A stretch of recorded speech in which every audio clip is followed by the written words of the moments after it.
Today we will focus on communicating with someone who has Alzheimer's disease.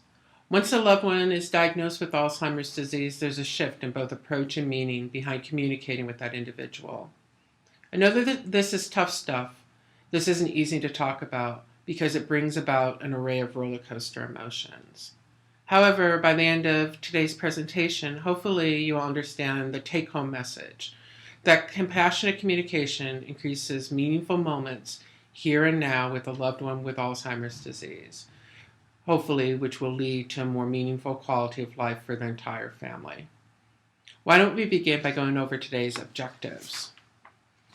So the objectives of today's workshop are to better understand Alzheimer's disease, to learn the principles and practical techniques in communication, and to introduce you to the practical techniques in addressing challenging behaviors. So let me ask you this. Other than verbal communication, what are other ways that people communicate? There are some answers that may have come to mind: touch, visual eye contact, gestures, tone of voice. But what happens when the parts of communication start breaking down? How would you feel? How do you think a person with dementia feels? Personally, I would feel frustrated, lonely, on another plane, confused. The parts of communication begin to shift for the person with Alzheimer's disease. They change. They no longer make sense. Why don't we begin first by talking about what dementia is? I know that sometimes the terms dementia and Alzheimer's disease get confused or they're used interchangeably. Why don't we begin by talking about dementia? Dementia is a general term for the loss of memory and other intellectual abilities, serious enough to interfere with daily life. It's a syndrome that describes a group of symptoms which can be reversible or progressive. Dementia itself is not a disease or a specific diagnosis, and dementia is not a part of normal aging process. However, Alzheimer's disease is the most common form of dementia. So let's just be clear. Dementia is an umbrella term for many different types of dementias. There's reversible dementias, such as depression, brain tumors, metabolic problems, adverse medication reactions. And then there's irreversible dementias, such as frontotemporal dementia, Lewy body disease, vascular dementia, and Alzheimer's disease. On the next slide, you can see that we've listed the irreversible and reversible dementias. For example, mental health issues such as depression, medication side effects, urinary tract infections, and severe lack of B12 are potentially reversible dementias. Irreversible dementias such as Alzheimer's disease, Lewy body dementia, frontotemporal dementia, vascular dementia account for 90% of those diagnosed with an irreversible dementia. For the purpose of today's presentation, we will focus on Alzheimer's disease, specifically due to the fact that the disease accounts for 60% of those diagnosed with a dementia. Alzheimer's disease is a disease of the brain that causes problems with memory, thinking, and behavior. Again, it is not a normal part of aging. Alzheimer's disease gets worse over time, although symptoms can vary widely. The first problem many people notice is forgetfulness, severe enough to affect their ability to function at home or at work, or even to enjoy lifelong hobbies. The disease may cause a person to become confused, lost in familiar places, misplace things, or have trouble with language. The central part of the brain that looks like a butterfly shape on the Alzheimer's disease brain is the third ventricle and holds cerebral spinal fluid. Notice the big difference in the size between the two brains. Alzheimer's disease affects key powers of thought that include memory, such as short-term memory or long-term memory, executive functions, for example, reasoning, judgment, abstract thought, visual spatial perception, and behavior, as well as language and communication. I'd like to show you a video clip of a woman driving who has Alzheimer's disease. The clip is from the HBO series Alzheimer's Disease Project.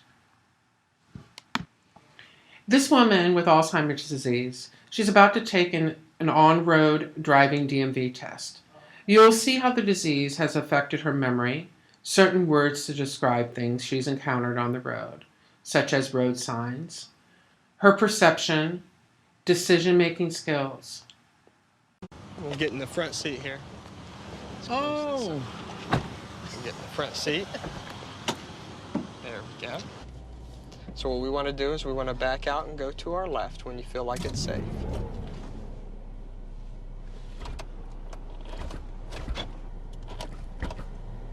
What is reverse? 3 is...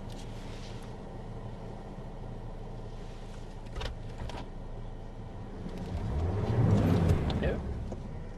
So we want to use the reverse, which would be what? Which would indicate reverse on that? No, that's 1. Maybe 2 is reverse. You're going to have to tell me. The R stands for reverse. Yes. Okay. So, R is reverse and N is in neutral. correct. Okay. Now, I understand this is a different car for you, so that's why we're warming up in the parking lot here. Okay.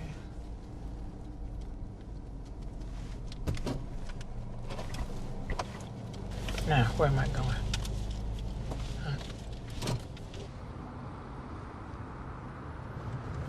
And we'll follow Leland here until I ask you to make a turn. We want to stay in the right lane here. Make this next right turn coming up.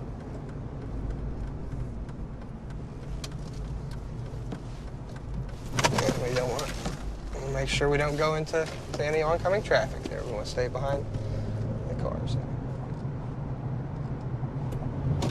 Can I ask you why you're stopping here? Can I ask you why you did that? Wasn't Let's it a not stop stop on sign? the gas. No, there was no stop sign there. It was some read up there. So, That stop sign was for another road. it wasn't for the road that we were traveling on. It was for a different road. Next traffic signal we come to, we'll be making a right turn. It's Big Bend Road. And we'll be making a right turn at this traffic signal. So however you can safely get us, if we have to go past it, we can. You told me a right turn, didn't you? A right turn, correct. And I passed it. That's okay. We can get us turned around and we'll go back and then we'll make a left turn.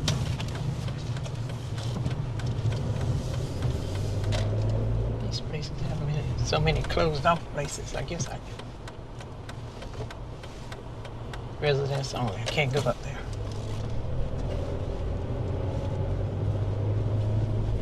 Dead end. Dog.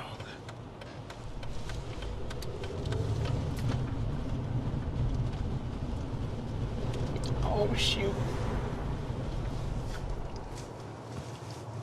No, I'm trying to decide, should I go up there and turn around? But I guess I'll do it like this. As you can see from the video clip, Fanny was very confused as she was taking her driving test. She was confused when she was shifting gears. She also missed a right-hand turn. This is not uncommon for people with Alzheimer's disease. Confusion is a central problem in dementia. It's upsetting, and it's oftentimes the trigger to many care partners' reports of behavior problems.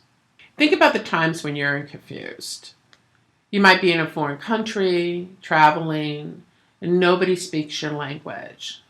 Oftentimes, you're probably running around trying to figure out things. Eventually, however, you're able to navigate through that country. Somebody with Alzheimer's disease, unfortunately, lacks the cognitive powers to keep confusion at bay. As the disease progresses, this becomes more problematic.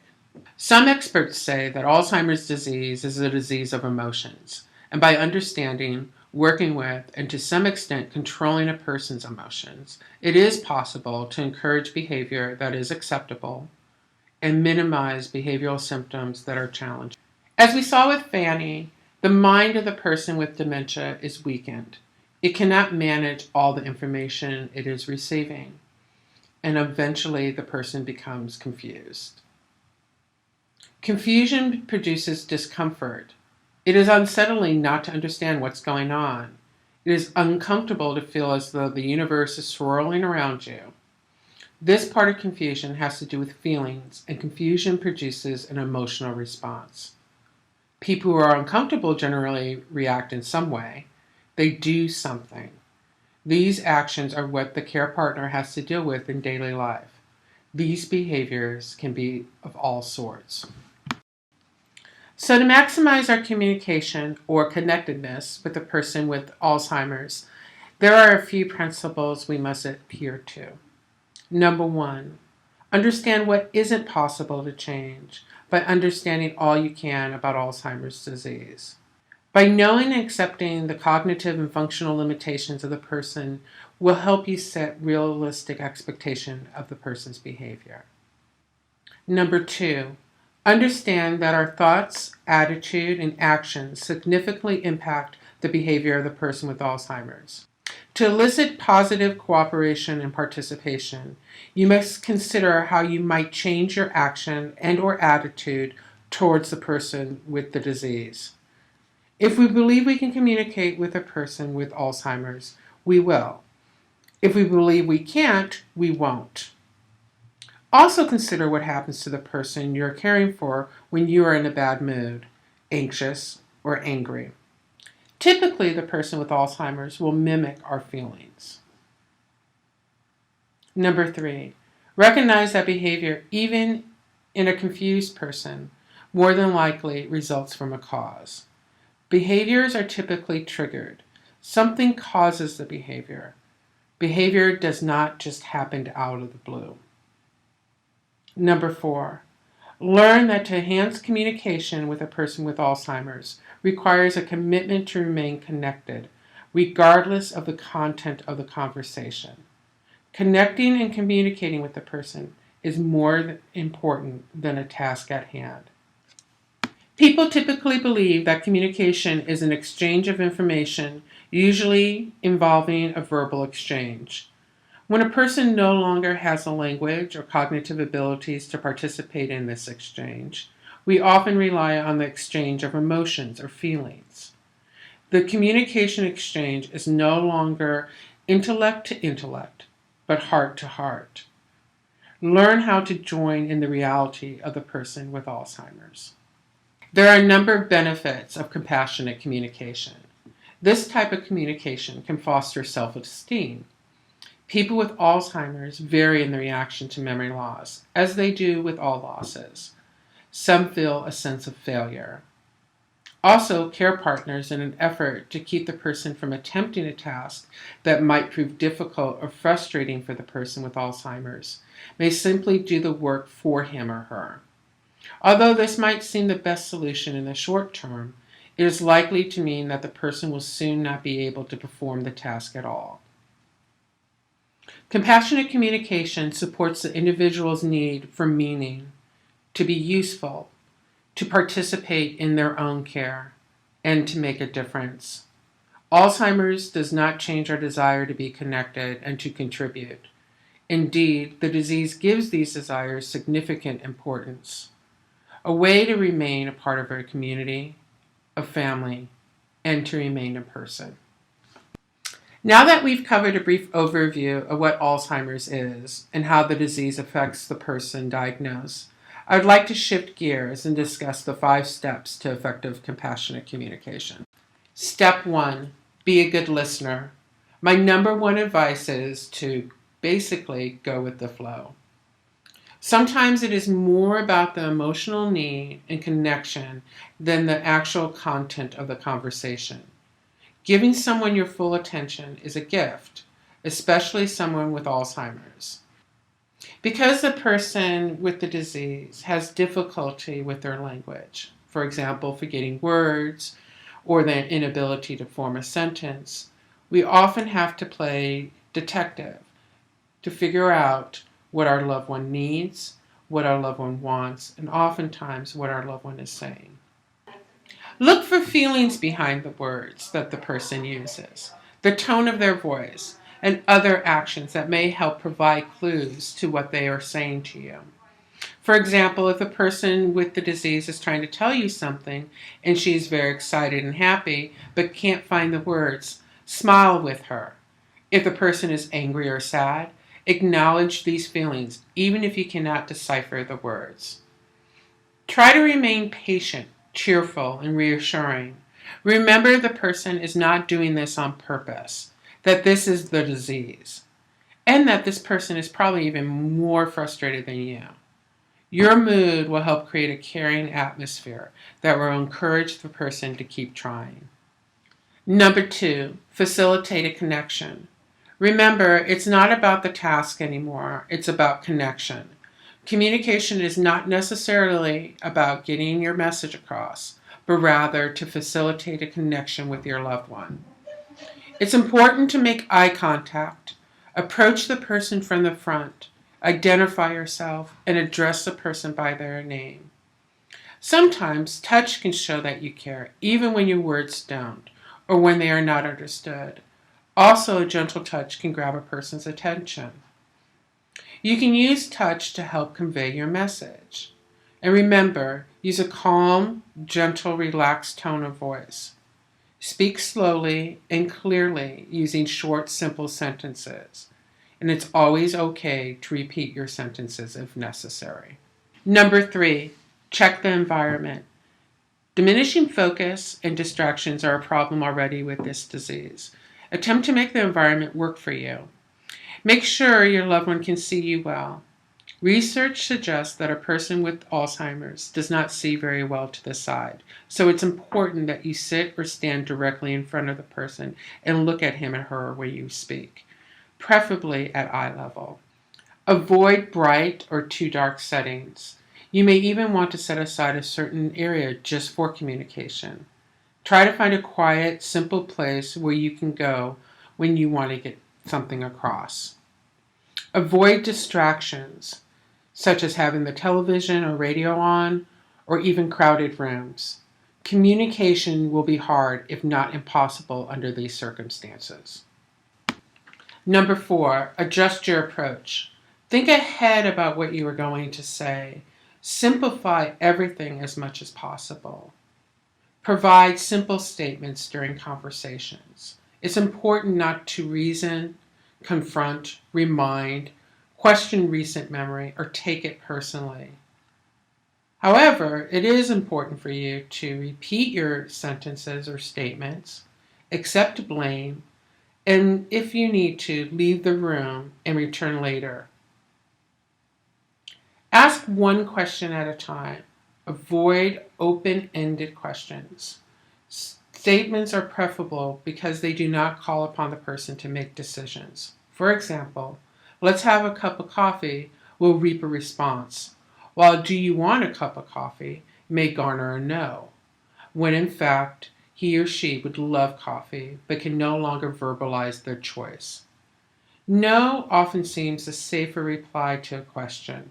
A person with Alzheimer's is likely to perceive questions as a kind of testing, which makes him or her feel like a failure.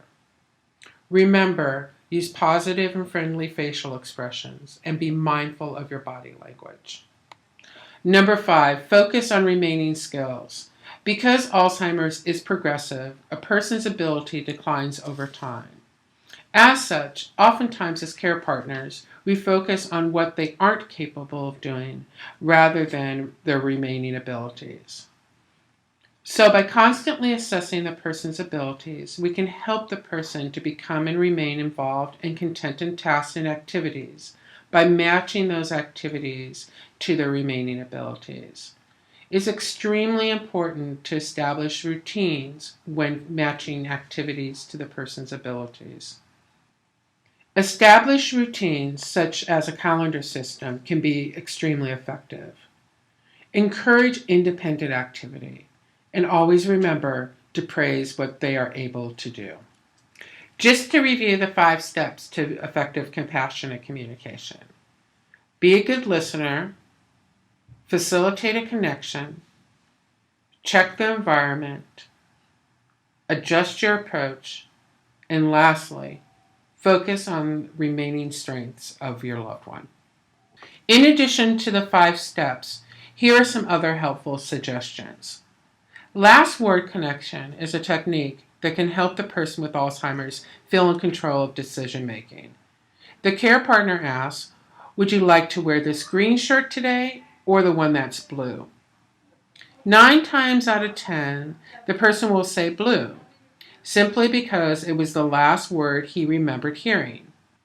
If you ask, "Would you like a tuna fish sandwich or a turkey sandwich?" the response will more than likely be turkey. This technique empowers the person with Alzheimer's. They now feel able to make choices. I personally feel that humor remains the best way to communicate. Laughing at oneself is a true gift. Laughing with someone else is the greatest gift. Oftentimes, it is the laughter itself that brings pleasure. There are lots of ways of communicating that don't even involve words. Familiar melodies, gentle touching and massage, favorite foods. Walking together can often demonstrate affection more effectively than words. These modes of communicating can also help soothe a troubled person and take the edge off difficult moments. As Alzheimer's disease progresses, communication can become more and more challenging. Sensitive, ongoing communication is important, no matter how difficult it may become or how confused the person may appear. While the person may not always respond, he or she still requires and benefits from continued communication. As a care partner, your understanding of Alzheimer's disease and the approaches that we discussed will benefit you on your caregiving journey. You are not alone on this journey. The Alzheimer's Association is here to help you and connect you to resources in your community. We have a number of services available to you. Please feel free to contact us at 1-800-272-3900 or visit us at www.alz.org.